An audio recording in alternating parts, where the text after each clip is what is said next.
Assalamualaikum warahmatullahi wabarakatuh.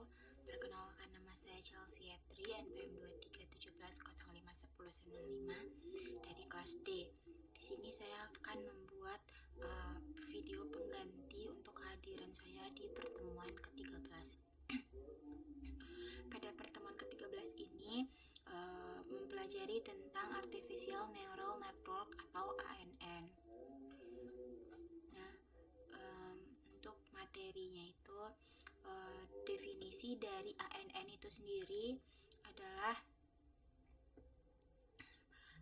jaringan saraf tiruan, yaitu salah satu pemodelan kompleks yang dapat memprediksi bagaimana ekosistem merespon perubahan variabel lingkungan dengan terinspirasi oleh cara kerja sistem saraf biologis, khususnya pada sel otak manusia dalam memproses informasi.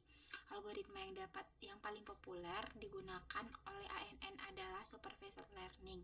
Namun hal tersebut tidak menutup kemungkinan bahwa ANN dapat digunakan untuk algoritma semi-supervised dan unsupervised learning.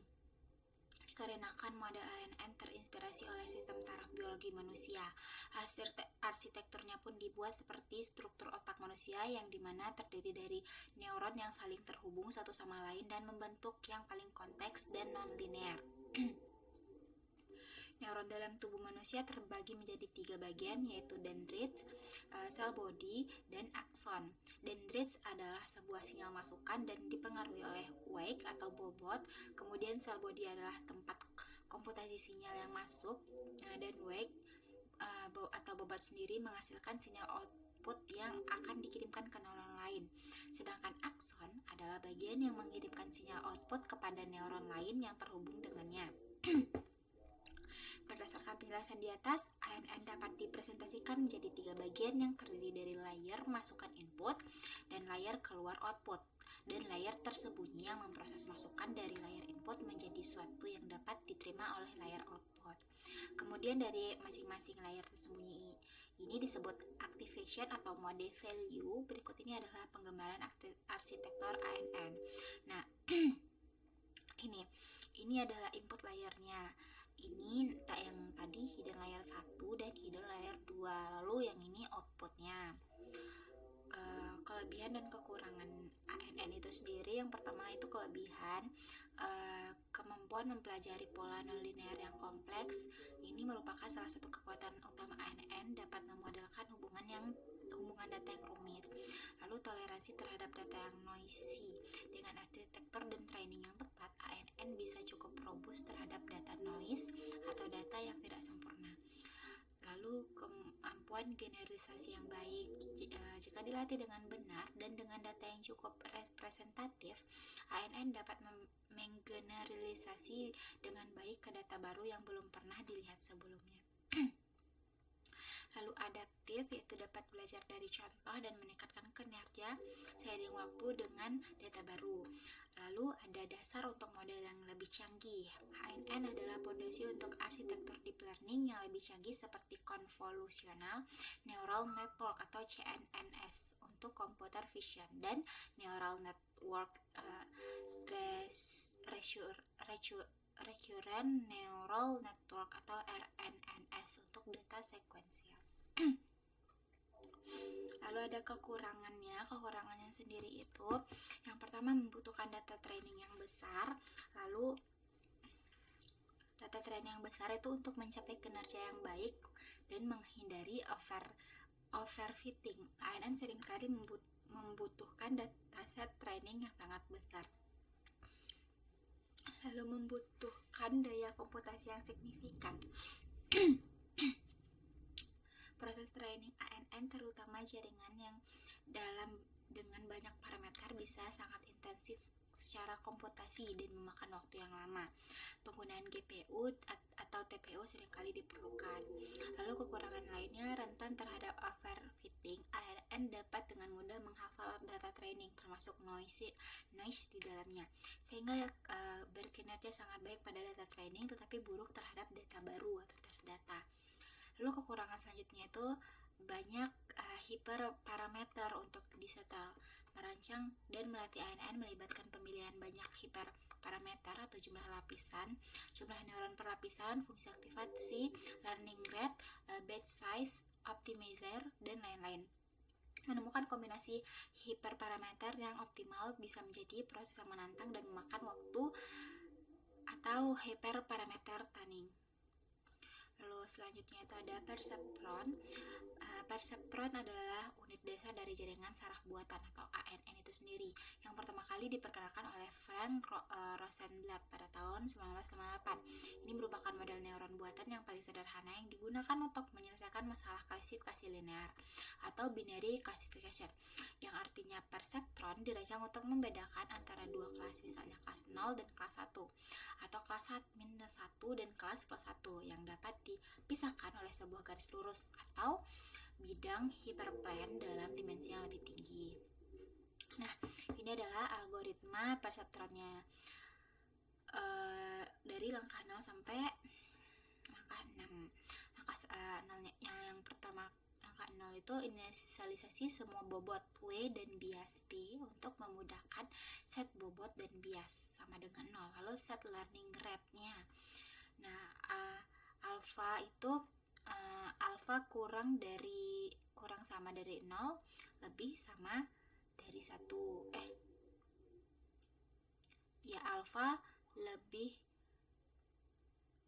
lebih kurang dari 0, alpha kurang sama dengan 1. Langkah 1, selama kondisi stop tidak terpenuhi, lakukan langkah 2 dan 6. Nah, ini langkah 2-nya untuk setiap pasangan vektor input dan target output ST, lakukan langkah 35. Nah, langkah 35-nya set activity input XI sama dengan SI. Nomor 4-nya, langkah 4, hitung outputnya YIN sama dengan B, ditambah rata-rata dari W1 X1. Y sama dengan 1 jika YIN-nya lebih dari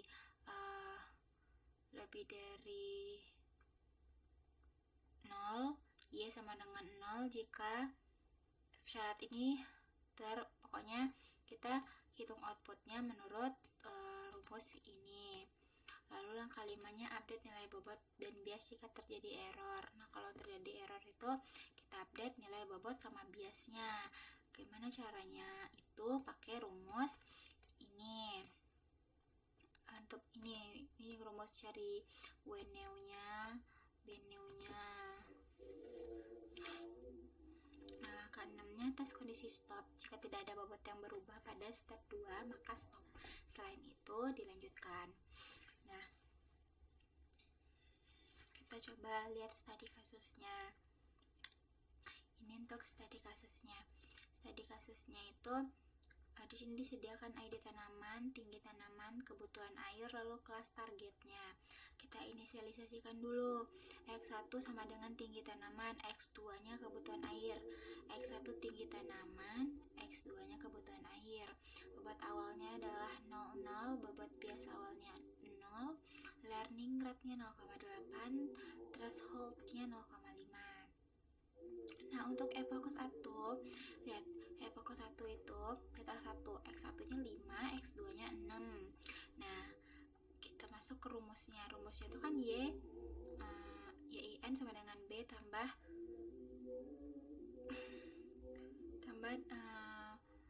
W1 kali X1. Nah, coba kita lihat B-nya itu berapa. B-nya kan bobot bias awalnya kan 0, berarti B-nya sama dengan 0. Ini bobot bias awalnya kan 0, berarti ini 0 dikali 5 tambah 0 dikali 6 sama dengan 0. Nah, kita lanjut, Y sama dengan 0. Nah, 0 ini lebih besar dari min 0,5 dan lebih kecil dari 0,5. Jadi T sama dengan 1. Kita lihat.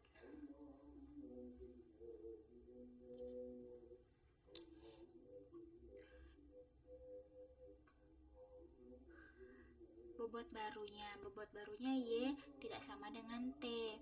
Nah, karena itu kita cari bobot baru. 0 ditambah 0,8 0,8 ini adalah learning rate-nya. 0,8 dikali 1 itu 1 dikali 5 sama dengan 4. 5 ini tadi adalah tinggi tanamannya. Dan begitu juga untuk si bobot baru untuk B2. Terus untuk bobot baru bias itu juga sama, learning bobot bias awal ditambah learning rate ditambah T-nya sama dengan 0,8. Nah, untuk ke data kedua itu kan 6 sama 6. Nah, kita cari nih bobot biasnya kan udah berubah jadi 0,8. Jadi di sini buatnya 0,8. 4 dikali 4 ini tadi kan tadi W1 nya udah berubah jadi 4. Jadi kita buat di sini 4 kali 6. Di sini 4 kan kita udah dapat W2 nya 4,8. Berarti di sini 4,8 dikali 6 sama dengan 53. Nah, Y sama dengan 1. 1 itu lebih besar dari 0,5. Berarti T sama dengan 1.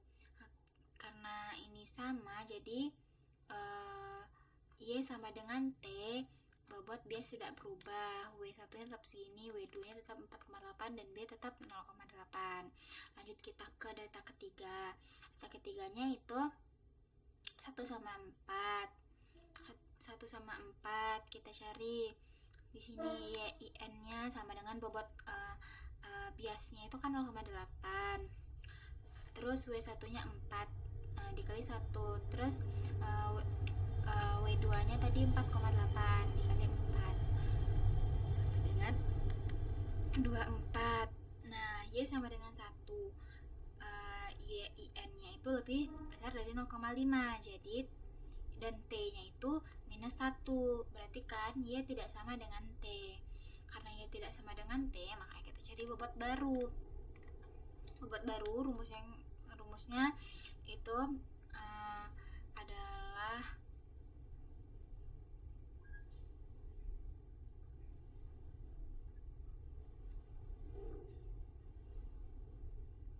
nih, kan W1 berarti ini W1 ditambah learning rate-nya 0,8 terus dikali